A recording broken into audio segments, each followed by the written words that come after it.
Hello, everyone, and welcome to another edition of the Smart Investor Financial Market Show. I hope you all have been doing well.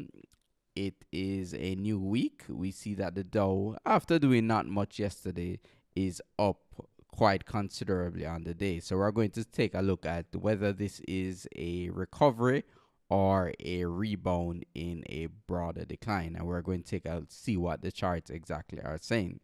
As of this recording, the Dow is up 200 points.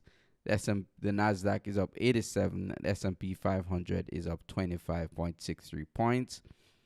The Russell is up 14.90. In terms of percentages, the Dow is up 0.95%, the Nasdaq 1.43%, and S&P 500 1.08%.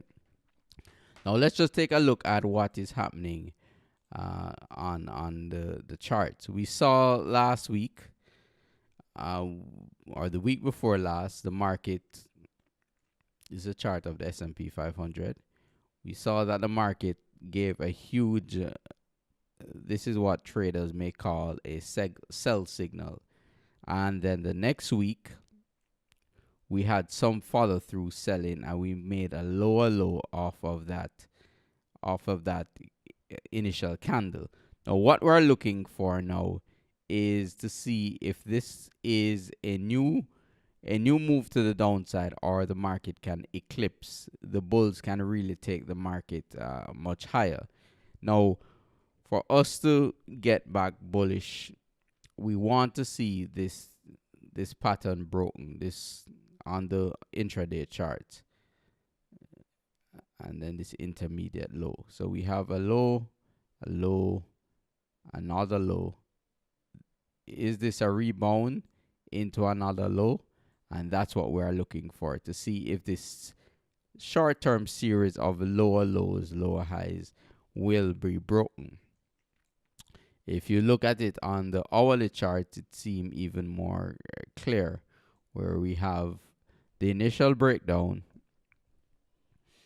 Market broke down initially, made a low, a high, a lower high, a low. So where will this end? And that's what we're looking for in the stock market. So that is digging deeper into what is happening. And it's the same situation with the Dow. Let's just take a look at the Dow, where we have 4-hour charts,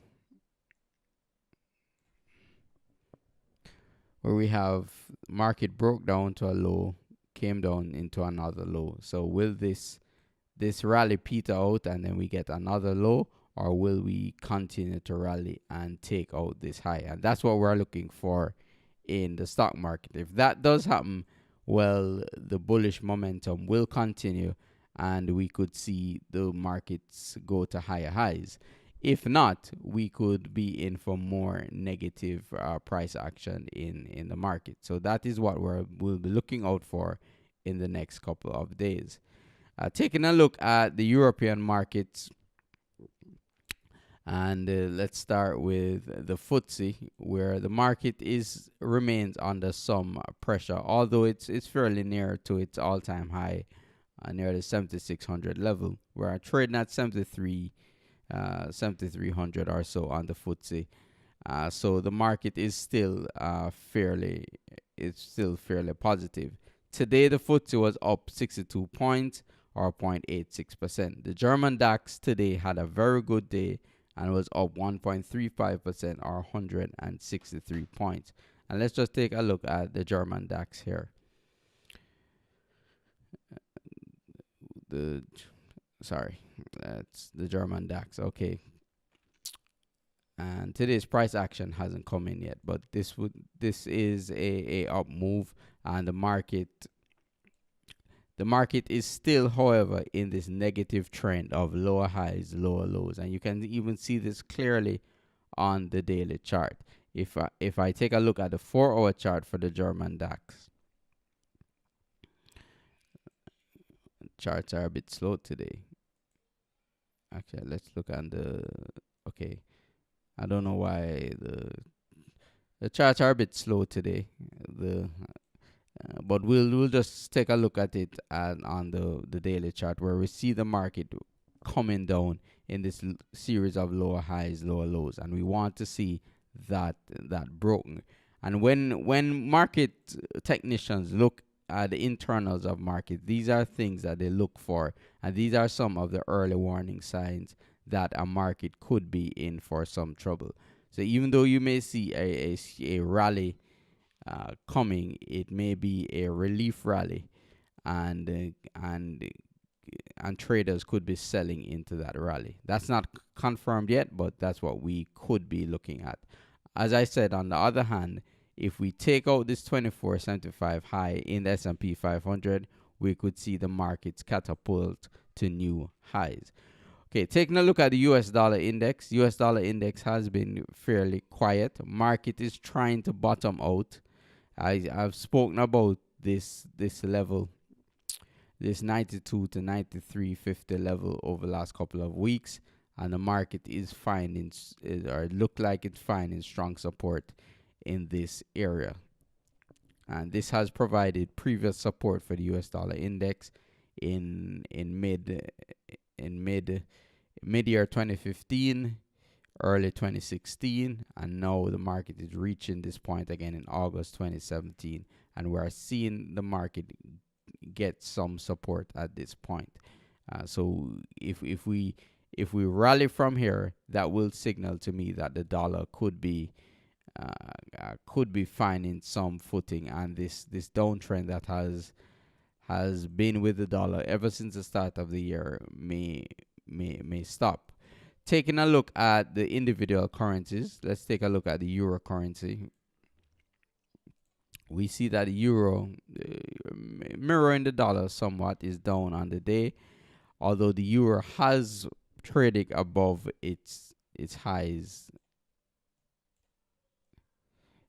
its resistance level. So what that indicates to me is that the euro is more likely, the euro is more likely to continue its rally, and that's why we have to pay attention to the US dollar index carefully, because when we see conflicting signals here, where the euro has broken resistance and the dollar index hasn't, then there's a conflict, and it will resolve itself in the future here. Okay, taking a look at the Japanese yen. Japanese yen, as the market started to sell off, we saw the Japanese yen move to the upside. And this is just the Japanese yen was in a consolidation pattern, as you can see here. And it broke this consolidation pattern and is looking to find support around this area. So that is what we'll be looking for with the Japanese yen. Huge resistance up at this 92 level. This 92 level has turned the bulls away in the past, and it looked like it's doing so again. So we'll see if the market will gain support around the 91 level to then continue its rally. Canadian dollar is up on the day, it was up last week, and it was up on the day, and we saw a reversal later in the day. And looking at the hourly charts, we see that earlier in the day we had a fairly strong rally, and then the market kind of petered out. But the market is attempting to take out the 81 level that has proved to be fairly strong resistance over the last couple of months. Turning to the British pound, we see the pound, the pound moving down into this 128 level. And for those of you who are asking, this is a futures chart. This is a question I get often. This is not the cash pound or the spot FX. This is a futures chart. So if there's a slight difference between the cash market and the futures market, that's a reason, because this is the futures chart. Okay, so the British pound is at 128.29, and it's coming to an area of support in the 128 level. As long as we remain above 126, this albeit early trend could continue. This is something we'll keep an eye out on for the British pound. In terms of a trending market, the British pound is definitely not a market that has been trending well and is still recovering from that huge drop we saw after that Brexit vote. Precious metals, gold market, a lot of interest in gold, and I have drawn a triangle where the market has broken out of its consolidation pattern. This is the weekly chart of gold. The market has broken out of this consolidation pattern and is now testing the area of breakout. It's testing this area. So if we see the market bouncing from here and continue moving upward, that will be a very good sign for gold. So this is a market that a lot of folks are paying attention to. And I definitely have my radar out on gold. And if we start to see the market rally from here, certain gold stocks will do well. On a future episode of the show, we'll take a look at gold stocks and the opportunity that may be there for gold stocks. We'll write it down to do a show on that this week. Taking a look at the crude oil market, oil has been very choppy and the energy sector has suffered. We did a show on the energy sector last week. If you didn't watch it, you can check it out, where we showed that a lot of stocks that are sailed right now are indeed in the energy sector. And for crude oil, we have a series here of lower highs, lower lows. And would the market continue to go down? So until this series of lower highs, lower lows is broken, the oil market can or will remain under some pressure. Let's just take a look at some popular stocks. Apple, or some wildly held stocks. We see that Apple is trying to get to its all-time high at the 162 level. Very positive movement in the stock, and I still maintain that is a hold. Amazon off of its high and is finding some support around this $950 region.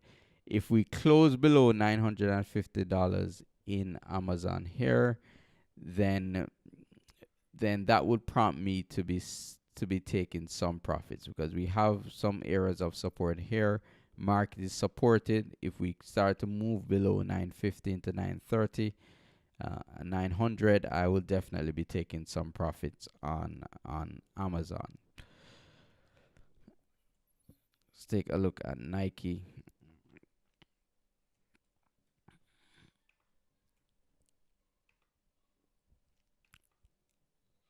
I know this is a fairly widely held stock in some folks' 401k. It's a stock that I get a lot of questions about, and my answer still remains the same when it comes to this stock.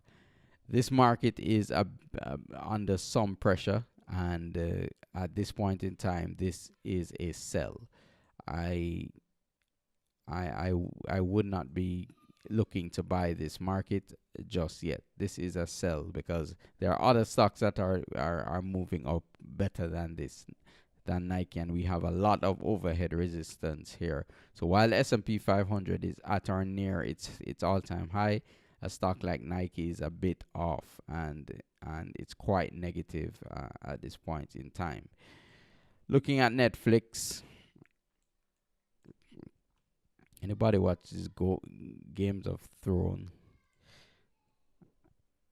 I've just really started watching it. I've heard so much buzz about it, so I decided to start to watch it. And the first couple of episodes have been pretty good.